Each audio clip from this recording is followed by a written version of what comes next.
And so now we want to share a meaningful Jewish tradition with you on his behalf.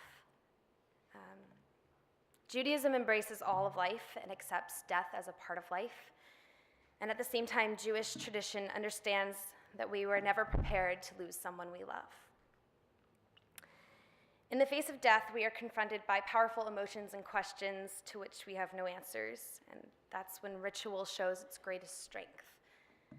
Judaism recognizes our confused emotions, and there's comfort and security in the knowledge that centuries of tradition lie behind each of these practices, that all the generations before us have passed on to the next generation.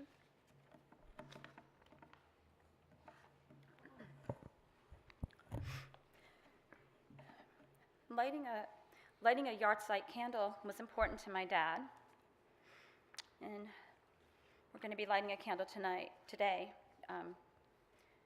to start Shiva for him.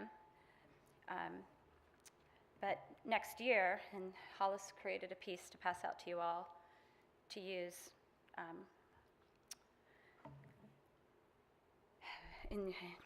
for next year, as well as for your own loved ones. Something that was meaningful to my dad was lighting a candle every year. Sometimes it was just a simple candle. It wasn't even a real yahrzeit candle, because my dad knew that you didn't have to be traditional in order to practice some traditions. And I agree, and I have passed on those type of non-traditional traditions to my own children. My dad, every year on the anniversary of the death of both of his parents, Buddy Cobrin and Mary O. Cobrin, lit a candle for them. Sometimes he even called me to remind me to light one for his mom. And a few years ago, we were together and lit a candle for his mom, a yahrzeit candle for his mom on the anniversary of her death. And so now my family is going to take over this tradition. And I hope those of you whose life my dad has touched will go on to carry on that tradition. But more importantly, that you might take some of the ideas of the tradition that we're going to do today and bring that into your own homes and your own lives, and utilize this for people who've touched your lives, including my dad. Because to me, what it means to be Jewish is passing on those traditions, even if not traditional like my dad, but taking traditions and weaving them into your life and making them meaningful to you.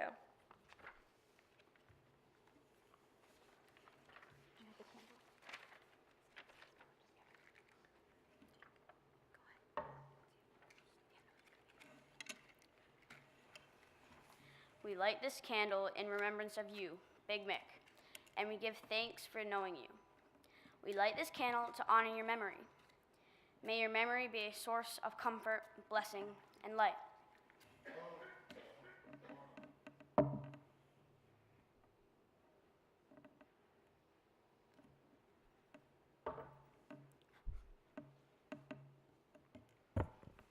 We want to share a couple poems with you guys.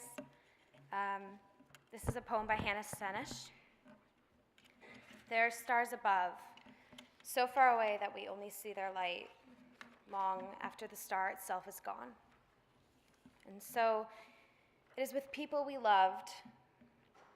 Their memories keep shining ever brightly, though their time with us is done.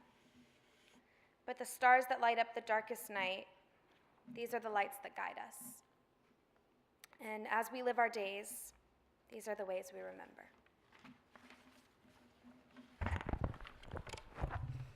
My grandfather read this poem at my sister's bat mitzvah, and I'm now going to read this here at my grandfather's memorial. My cousin Ella will be reading this when I become a bar mitzvah next June. So when this is read at my bar mitzvah, it will be like my grandfather's there. All things are connected.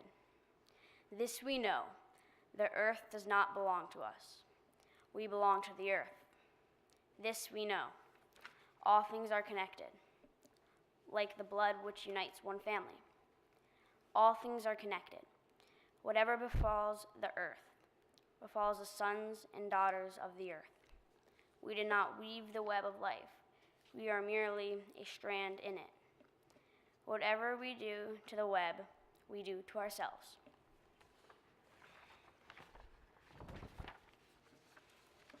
Tzedakah. Tzedakah is the Hebrew word meaning charity. It is traditional to make a donation in the name of whoever you are honoring. We have donated to a charity in my grandfather's honor, to the Make-A-Wish Foundation, to send a child who has had serious medical problems to Disneyland since my grandfather loved Disneyland so much. Disneyland was very important to him, and he went there with his own father the first year it opened in 1955. Although I never went with him to Disneyland, maybe someday my sister and I will go together in honor of him.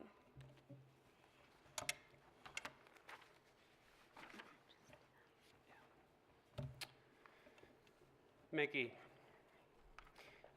as I was standing in line at the Logan Airport in Boston 2 days ago to come here to Chicago, I suddenly remembered a time of sitting at a restaurant in Boston with you when my daughter was about 4 years old. Charisma.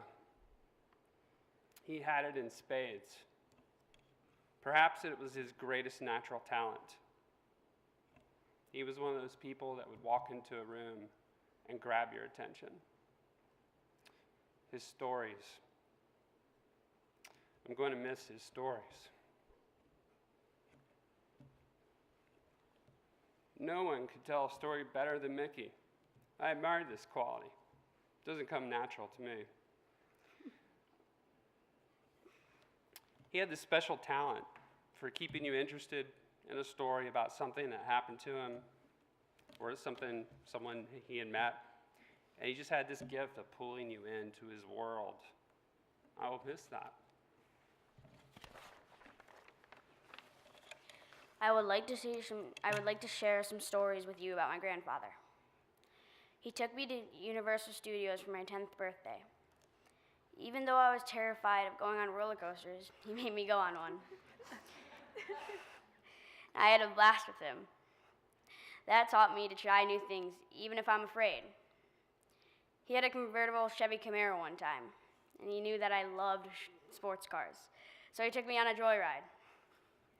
My grandfather took me to a place in LA called Phil's Diner at the farmer's market, and his own dad used to take him there too. It was our favorite place to go together. He always ordered a matzo ball soup, and I always ordered a gigantic breakfast with pancakes, bacon, eggs, and a cream soda no matter what time of the day it was. Maybe someday I'll take my own children and grandchildren there too.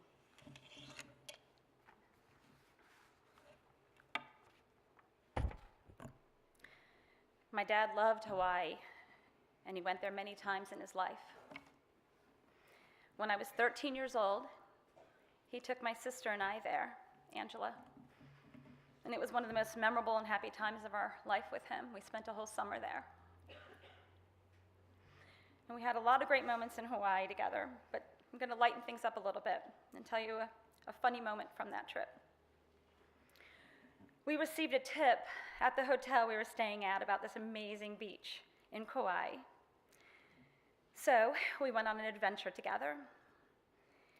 And for those of you who know my dad, going on an adventure he enjoyed, but going on an adventure where he didn't know even where we were going was probably not his first choice, and he did it for us because we begged him. And so we drove and drove, and we discovered when we got there that we had to hike a mile in. And for those of you who know my dad, hiking was not his probably favorite thing to do, but he did hike with us.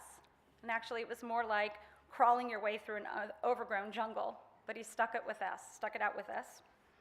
And we finally got there, and exactly what the hotel told us. It was desolate and beautiful and exquisite and pristine. And we sat down and we laid out a picnic, and we looked at the sea air, or took in the sea air. And as we looked around us, we discovered we were on a nude beach. And by accident, my dad took his 13 and 14-year-old daughter to a nude beach. But we didn't leave. We stayed all day. And my sister and I quickly got over it, and it ended up being an amazing day. And the story changed over the years. I think my dad eventually started telling the story that he was so cool, he took his teenager daughters to a nude beach. But it was a great day. And now, my own son, Jake, will become a bar mitzvah in exactly a year from now. And right after his bar mitzvah, my sister and I, with our families, plan on returning to Hawaii to recreate those memories with him that we had. Except Jake, we are not going to that nude beach. Errands. My dad was always running errands. He always had places to go, things to do, people to see. And when I was little, I would visit him. And I didn't realize it at the time, but it was our thing, running errands together. It seemed so simple, uneventful, but it was special, just the two of us.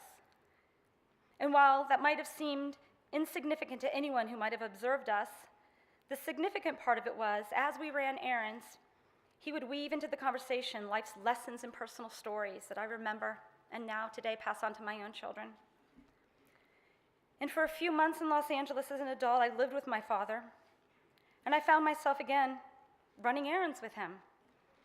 This time we'd walk, and again it seemed almost significant at the time, and we'd stroll to the bank, Whole Foods, the drugstore, pick up his weekly lottery tickets. It was just spending time together. The life lessons weren't there as much anymore. I was an adult. But spending time together, that in and of itself was significant.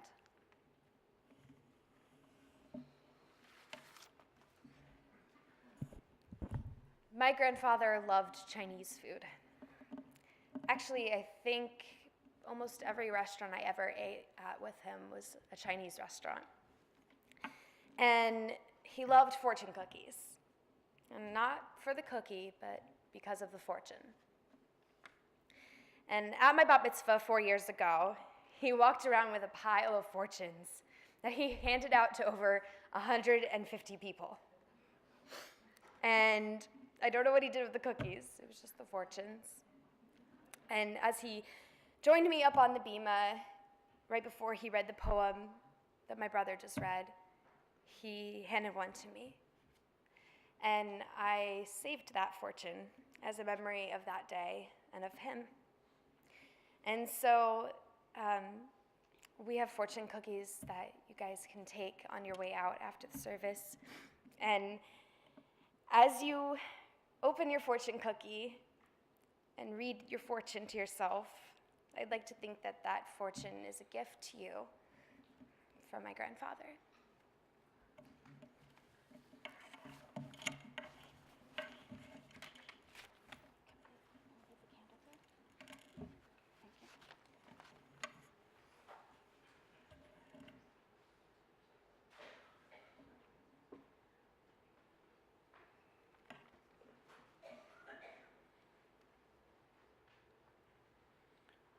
I'd like to call upon Mickey's daughter and the baby of the family, Allie.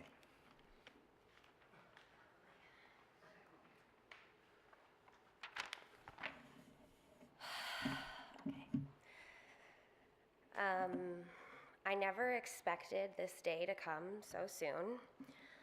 I was never prepared to be standing here in front of you all talking about my father in this scenario. I've felt every emotion this past week in trying to process the loss of my father, but the only emotion I feel is at all interesting and worth talking about today in front of everyone is motivation. My dad has always been my biggest motivator. Living every day in his honor will continue to be my biggest motivator. Saying my dad believed in me more than anyone and that he is my biggest backer is the understatement of the century. If you are sitting in this room today, you know how beautiful, talented, amazing, and fantastic my dad thinks I am. You heard it all day. You heard it every day. His belief and support will propel me through the rest of my life. Hence, he is already motivating me. I have felt it every day this week. My dad was very sentimental and liked traditions. As other people said, non-traditional traditions. I like that. I love the traditions he set up for my brother and I. As a little girl, my favorite memories are when my dad would take my brother and I downtown on a field trip through his favorite places of the city. I guess they were errands.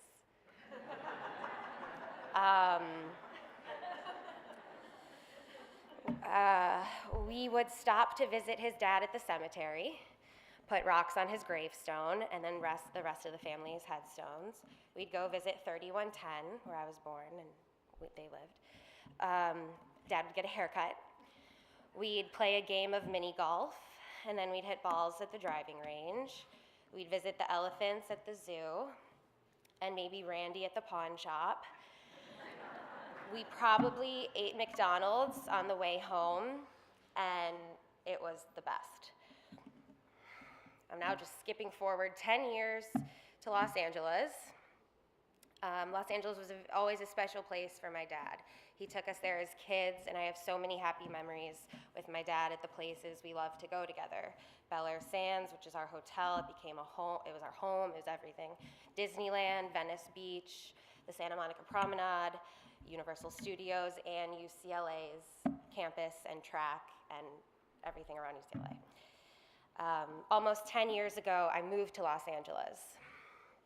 Since then, it has become my home. In recent years, my dad spent the majority of his time in LA, and our circles started blending. Friends of mine from years back had now become the dearest friends of my father's, and vice versa. I was living in a town where everyone knew and loved my dad and knew how much he loved me. My dad had become the king of the Beverly Hills Hotel and the mayor of the legendary star-studded bar Dantana's. That's also like not an understatement. The hotel and the bar have just been honoring and celebrating my dad this past week every night.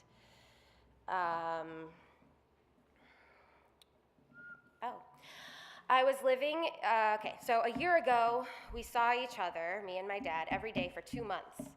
I was living in the building next door, and it was the best 60 days of my life. We hung out by the pool, we watched basketball, we walked to Whole Foods, we had brunch at the Beverly Hills Hotel, we went out for dinner, and we talked about the future. As he would say, we were plotting. I will forever feel very connected to my dad at home in LA. He left a big mark on everyone he interacted with. I am honored to be able to live out his legacy while creating my own in Los Angeles. There is nothing more in the world my dad wants than me to be super successful and achieve all my dreams as an actress or whatever I choose to do. And it's all I want to do as well, and I can't wait to do it for him. I am the luckiest girl in the world to be my father's daughter. My daddy raised me to be strong, tough, have big dreams, and achieve my dreams. He instilled so much strength in me as such a little girl, it is almost like it was preventative care for an event like this were to occur. As much I was not prepared for this, my father ensured I would be mentally prepared for this. He gave me the instructions on how to live my best, most meaningful life, and I know how to follow them. I know wherever I am, he is always with me. He is my #1 fan, and he is my biggest supporter. Daddy, I will never stop dancing. I will always smile, and I will always win. I love you, Daddy.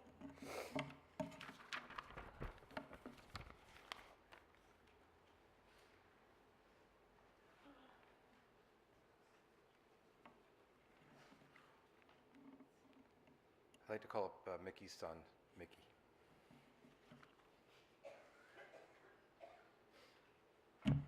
Hello, everybody. Thank you for coming.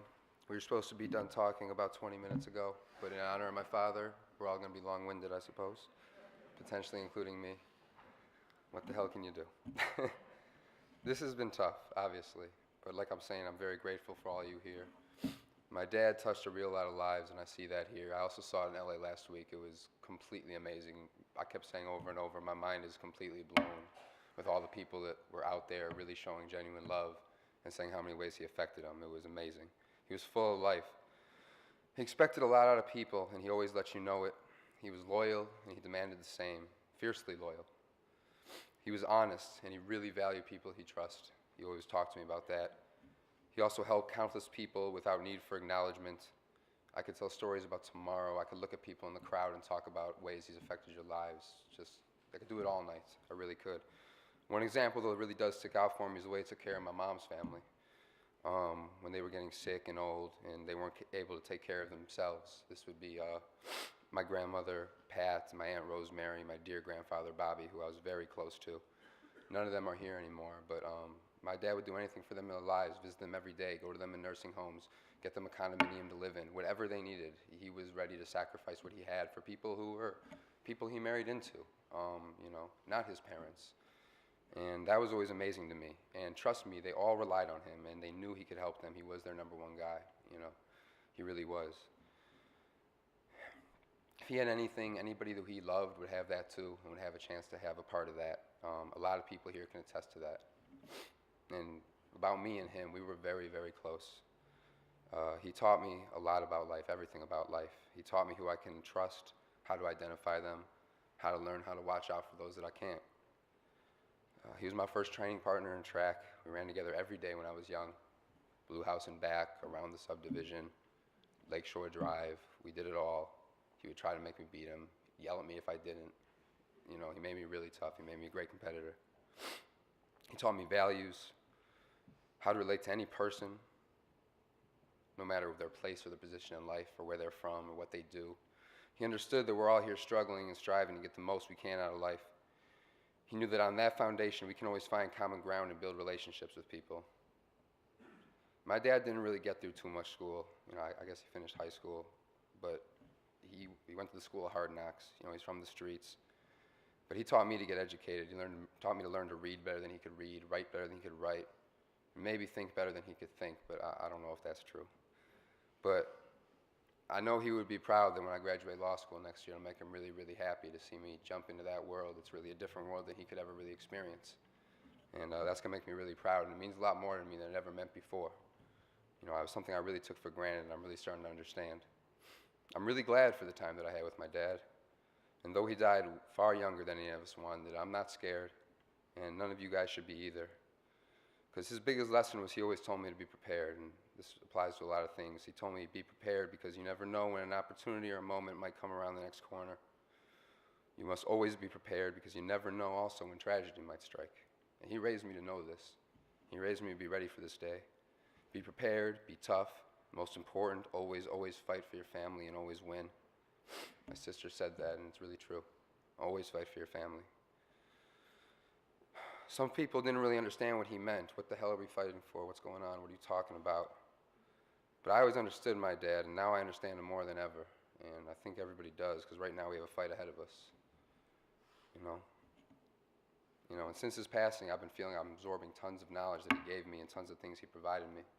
And it's just like pouring into me. It's been really an amazing experience. And I look at all you, and a lot of things are coming to make a lot of sense.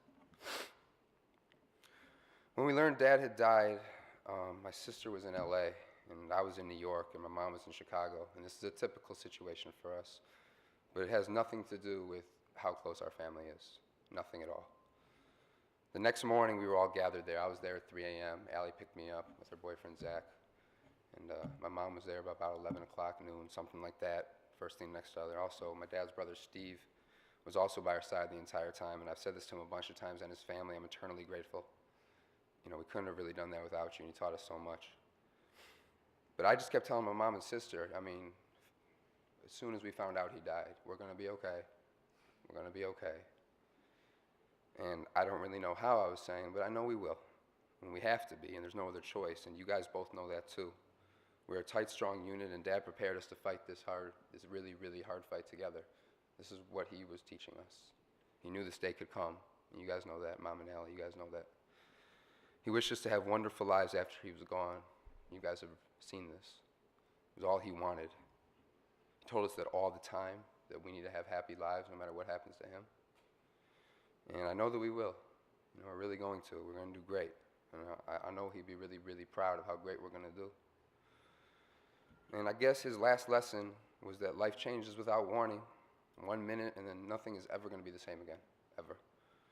So, like, kiss your loved ones, tell them you love them, be honest, tell your parents or your wife or whatever, tell them what you're doing, tell them what's going on, be honest with them, let it out and work through it. These relationships ebb and flow, and that's okay. You know, the most important thing is to get close to those you care about and to be strong for yourself and be strong for them, because this is all we got, each other. I imagine I'm still going to speak to my dad every day. And I don't know what to expect, but I'm sure I'll be speaking to him a lot. Speaking through him, him speaking through me. You know, it's all the same. And all I can ask is that you guys think of something you learned from him and try to carry it with you. You know, he taught a lot of lessons, and I hope a lot of you guys can remember things he said and carry that on and maybe do something different than you might have done it, and just think of him when you do that. And that would mean everything to my family. That would mean everything to him. This man that we all love was a real lot of things and a lot of complicated things. He's been a lot of places. He's seen a lot of shit. But most of all, he was really a mentor and a teacher. And he really, really became that at the end of his life. But I really think he was that all his life, and he was just getting better and better at it. And I really want him to be remembered that way. So I want to thank everybody again. And one more person I want to bring up is like my best friend, one of my oldest friends, Drew Michael. He speaks really great. He's a super perceptive, smart guy. And anything he could say about me or my family, my father, is exactly what I would say. So I wanted to bring him up and let him talk a little bit, and then we'll be progressing.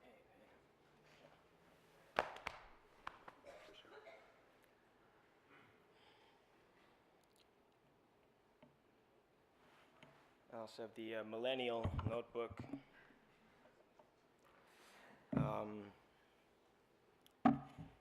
Throughout this week, Mickey's been sending me pictures of stuff he's found in the house, going through old memories and stories.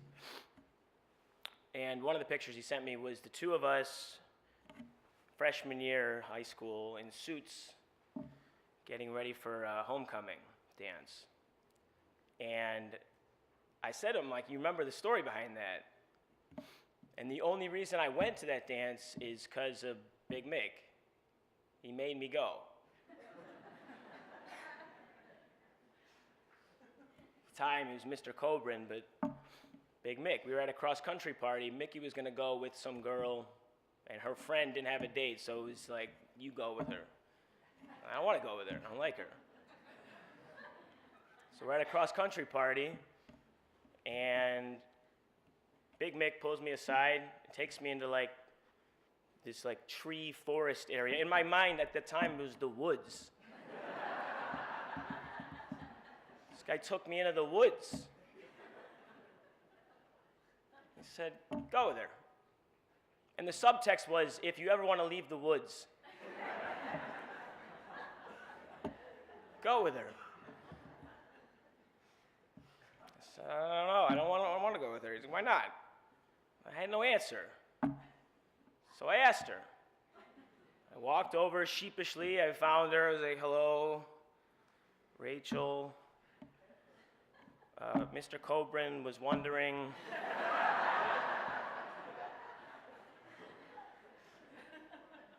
If you would go to the dance with me. And she said, yes. I said, all right, I'll tell him.